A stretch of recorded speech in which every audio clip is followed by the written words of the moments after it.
Hi, I'm Ashley, and I'm talking about Snowden today. And I think that he could be considered a hero who exposed illegal surveillance and he protected civil rights and liberties. The surveillance program that he exposed, it was not only massive, but it also operated without proper legal oversight, which violated the privacy rights of millions of American citizens and just other people around the world.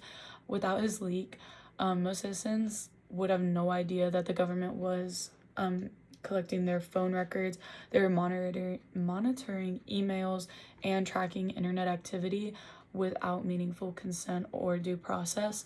I think that some people could say that he's not a hero or that he endangered national security, but there's no direct evidence showing that the information that he directly leaked harmed intelligence operations or put any lives at risk.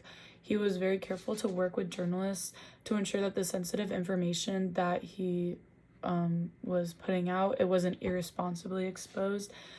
He could have done it in a different way, but I think his goal wasn't really to damage the US, but it was to hold the government accountable for the values that it claims to represent, which are like transparency, democracy, the rule of law.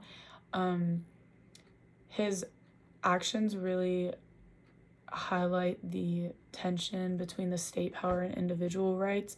The government was operating in secrecy and outside of the law, which then moves itself into deviance. And I think people like Snowden help correct the imbalance of power, like the abuses of power, and it helps bring it into the public view. After he did leak, there were significant changes to the US surveillance laws, and even government officials admitted that the public debate he triggered was necessary. I don't think that what he was trying to do was in any way him being a traitor. His actions weren't about betraying his country, they were about protecting it from a dangerous path where security is used as an excuse to erase or go against fundamental freedoms. Thank you.